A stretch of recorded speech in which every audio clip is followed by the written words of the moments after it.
Hi മക്കളെ, അസ്മാസ് ബ്ലോഗിലേക്ക് എല്ലാവർക്കും സ്വാഗതം കേട്ടോ. നല്ല അടിപൊളി ഖാനുള്ള ഞണ്ടാണ് നമുക്ക് കിട്ടിയത്. ഒക്കെ കഴുകി വൃത്തിയാക്കി വെച്ചിട്ടുണ്ട്. ഇതാ അതിൻ്റെ തോടാണ്. ഞണ്ടിനെക്കാട്ടി തോന്നെ തോടാട്ടുള്ളത്. ഞണ്ടും ഉണ്ട്. അൽഹംദുലില്ലാ 2 കിലോ ഞണ്ട് വാങ്ങിയതാണ്. ഇനി ബാക്കിയൊക്കെ കാട്ടിത്തരാം. നമ്മൾ തേങ്ങ ഒക്കെ ചിരണ്ടി വെച്ചിരിക്കണേ. ഈ തേങ്ങ നമുക്ക് നല്ലോണം ഇതൊന്ന് വറുത്തെടുക്കണം കേട്ടോ നമ്മളെ ഞണ്ടിലേക്ക്. അങ്ങനെതാ മക്കളെ, ഞാൻ ഇത്തിരി ഉപ്പും മഞ്ഞപ്പൊടി ഇട്ടുകാണ്ട് നല്ലോണം കുഴച്ചുകാണ്ട് അടുപ്പത്തേക്ക് വെച്ചിട്ടുണ്ട്. മഞ്ഞപ്പൊടി കഴിച്ചില്ല ഇട്ടിട്ട് ഇച്ചിരി ഉപ്പ് ചേറി കുഴച്ച് അടുപ്പത്തേക്ക് വെക്കുകയാണ്. ഇനി നല്ലോണം ഒന്ന് വേവട്ടെ കേട്ടോ. ഇനി നല്ലോണം ഒന്ന് വേവട്ടെ. ഇതുണ്ടോ തിളയ്ക്കുന്നു, നല്ലോണം തിളയ്ക്കുന്നുണ്ട്. എല്ലാം വെന്തിട്ടുണ്ട് കേട്ടോ. ഇത് പിന്നെ എന്താ പറയുക, നമ്മൾ ഇതിൻ്റെ കായം കൂട്ടുമ്പോൾ അതിലിട്ട് കുറേ വേവിക്കുമ്പോൾ ആ കായത്തിന് മണം ചുരുക്കപ്പം അങ്ങനെ പോകും. അപ്പം ഇങ്ങനെ നമ്മൾ വെച്ചിട്ടുണ്ടെങ്കിൽ നല്ല രസമാണ് കറിക്ക് കേട്ടോ. അതുകൊണ്ടാണ് ഇതൊന്ന് ആദ്യം വേവിക്കുന്നത്. ഈ മക്കളെ ഇതൊക്കെ ഞാനില്ലേ എണ്ണ ചട്ടി വെച്ച് എണ്ണ ഒഴിച്ച് ചൂടായിട്ടുണ്ട്. ഇതിലേക്ക് കുറച്ച് ചെറിയ ഉള്ളി ഇട്ട് കൊടുത്തിരിക്കുന്നത്. അതിലേക്ക് തെറ്റി ചെറിയ ഉള്ളി ഇട്ട് കൊടുത്തിരിക്കുന്നത്. ഒന്ന് ഇതാകുമ്പോൾ നമുക്ക് അതിൻ്റെ ഉള്ളിയും കൂടെ ഇട്ട് കൊടുക്കണം. ഇതിലേക്ക് ഒരു ഗ്ലാസോ ഉലുവമണി ഇട്ട് കൊടുക്കുന്നുണ്ട്.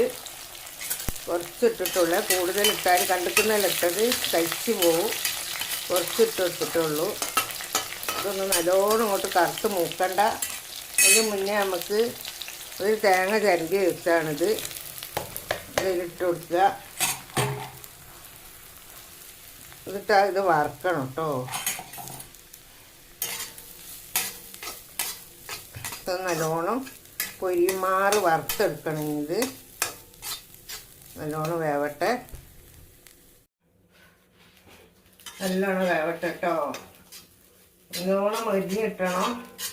അതുവരെ നമുക്കിത് വറുത്തെടുക്കാം. നല്ലോണം മൊരിഞ്ഞിട്ട് നേരെ തീയിൽ വെച്ചിട്ട് സ്പീഡ് തീയാക്കുമ്പോൾ കരിഞ്ഞു പോവും. ചെറിയ തീയിൽ നെരിഞ്ഞിട്ടെ കേട്ടാ. ഇതിലേക്ക് ഇതട്ടാ കുറച്ച് കരിവേപ്പിൻ്റെ ഇല ഇടുന്നുണ്ട്. അതുകൂടെ ഇതിൽ കിടന്നിട്ട് നല്ലോണം ഒന്ന് വേവട്ടെ. ഇടയ്ക്കിടയ്ക്ക് ഇങ്ങനെ ഒന്ന് ഇളക്കി കൊടുക്കണം. നേരെ തീയിൽ വെക്കുമ്പോഴത്തേ പെട്ടെന്നോട്ട് അയച്ചിട്ടില്ല. പെട്ടെന്നാകുമ്പോഴത്തേക്ക് കരിഞ്ഞു പോകും. എന്താണ് ആ ഉള്ളിൻ്റെ കരിവേപ്പിന് ഉലുവൻ്റെ ഒക്കെ മണം, അടിപൊളി മണം വരുന്ന മക്കളെ. ഞാനിങ്ങനെയാണ് ഉണ്ടാക്കൽ കേട്ടോ. വറുക്കലൊക്കെ നിങ്ങൾക്ക് എങ്ങനെയാണെന്ന് എനിക്ക് അറിയില്ല.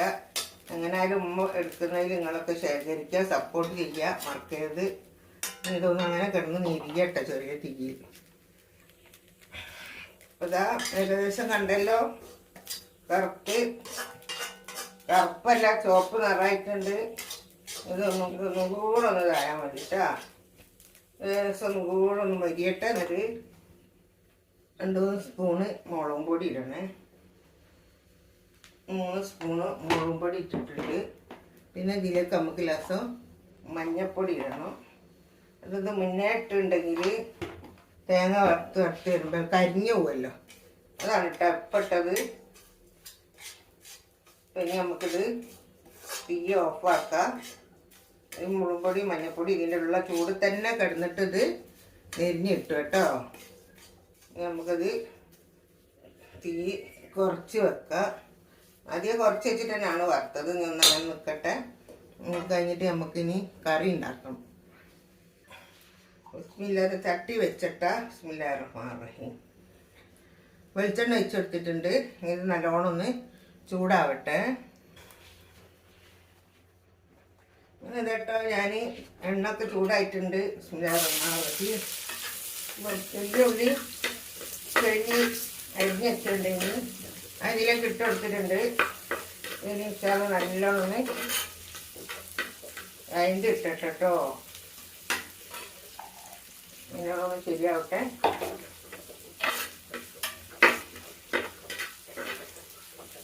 എല്ലാം ഒന്ന് റെഡി ആവട്ടെ. ഇതിലേക്ക് നമുക്കിതാ കുറച്ച് വെളുത്തുള്ളി ഇട്ട് കൊടുത്തിട്ടുണ്ട്. വെളുത്തുള്ളിയും കൂടെ എനിക്കൊന്ന് വേവട്ടെ. നെരിഞ്ഞിട്ടിട്ടൊന്ന് തേങ്ങ വറുക്കുന്നതിൽ ഞാൻ എന്തോന്ന് അല്ലി വെളുത്തുള്ളി ഇട്ടിട്ടോ. ചെറിയ ചുവന്നുള്ളിയും വെളുത്തുള്ളിയും കൂടാണ് ഇട്ടത്. അത് വെളുത്തുള്ളി എന്ന് പറയാൻ മറന്നു പോയിട്ടുണ്ട് എനിക്ക്. അതുകൊണ്ടാണ് ഞാനിപ്പം പറയുന്നത്. ഇതിൽ ധാരാളം വെളുത്തുള്ളി ഇട്ടിട്ടുണ്ട്. ഇതൊന്ന് ഇതിൻ്റെ മണന്നതായി മാറിക്കിട്ടിട്ട് നമുക്ക് തക്കാളി ഇടണം. തക്കാളി, മഞ്ഞൾപ്പൊടി, പച്ചമുളക്, നുരുമ്പ് ഉപ്പ് ഇട്ടിക്കണേ. ഇതിലേക്ക് ഇട്ടിക്കണത്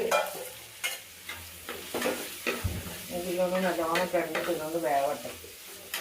തക്കാളി ഒന്ന് വെന്തിട്ട് ഉടയട്ടെ. തക്കാളി കിടന്ന് വെന്തുടയട്ടെ കേട്ടോ.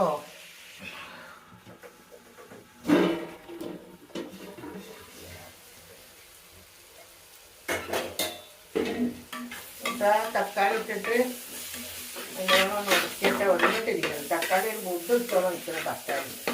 ഇതിലെ തക്കാളി നല്ല തക്കാളി വേഗം ഉടയും. ഇതിലെ തക്കാളി ഇങ്ങനെ ആ മുറ്റാണ് നിൽക്കും. എന്തായാലും ഒരു ആഴ്ച ഇനിയിപ്പോൾ നമുക്ക് എന്താ ചെയ്യേണ്ടത് അറിയാൻ വേവിച്ചിട്ട് എന്ത് വെക്കുന്നത് ആദ്യയിലേക്ക് വെച്ച് കൊടുക്കുക. ബിസ്മില്ലാഹിർ റഹ്മാനിർ റഹീം.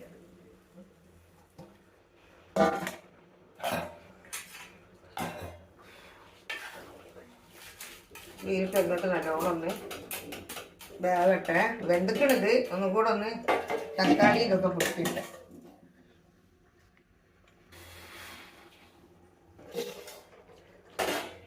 ലേശം മല്ലിപ്പൊടി ഇട്ട് കൊടുക്കുക. മല്ലിപ്പൊടി ഇട്ടിട്ട് ഇല്ലെങ്കിൽ വറുക്കുന്നതിലൊന്നും ഇത് വറുത്ത് പൊടിച്ച് വെച്ചതാണ് കേട്ടോ.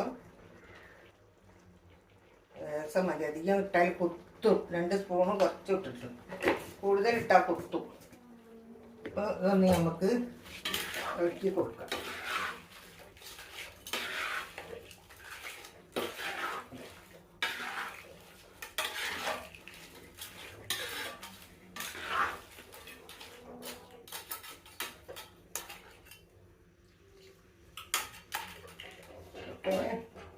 വേവട്ടെ. മസാല ഒന്ന് വേവട്ടെ.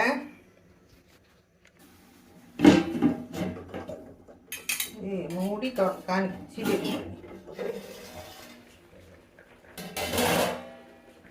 നല്ല തിളച്ച് വെന്തിട്ടുണ്ട്. ഇതിലേക്ക് നമുക്ക് ഇനി ഇടേണ്ടത്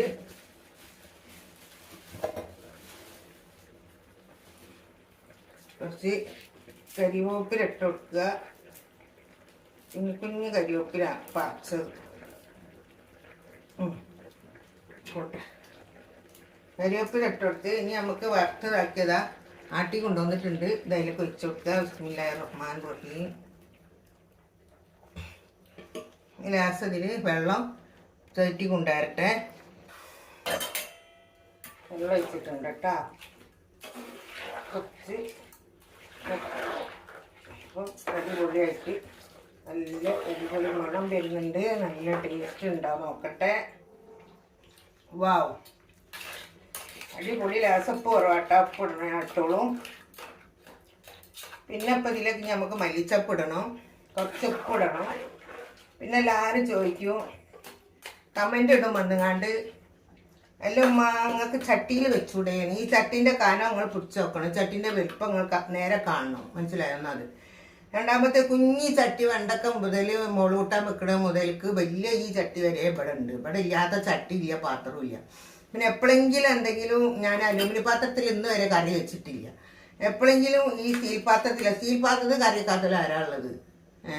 അപ്പം ഇതിനൊക്കെ കുറ്റം കണ്ടുപിടിച്ചിട്ട് ഓരോരുത്തർ വരും മെസ്സേജ് ഇടാൻ, താത്ത ആ ചട്ടിയിൽ വെച്ചുകൂടെ. എനിക്ക് ഇത് പറഞ്ഞോൾ കണ്ണുറന്നല്ലോ നോക്ക്. ഞാൻ എപ്പോഴും ചട്ടിയിൽ വെക്കാറുണ്ട് കേട്ടോ.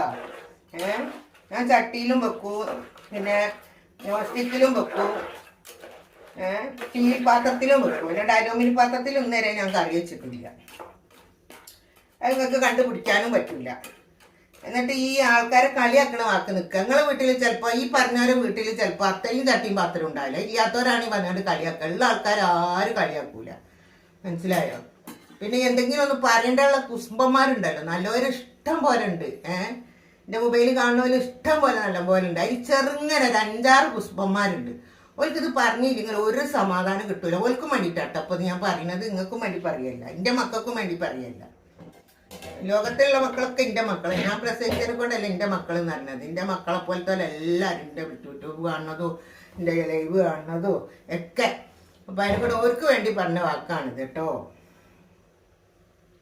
ഇനി ഞാൻ അതിൽ പറഞ്ഞ മാതിരി ഇതിൽ മല്ലിച്ചപ്പ് ഇടണം, ഉപ്പിടണം, അത്രേ ഉള്ളൂ.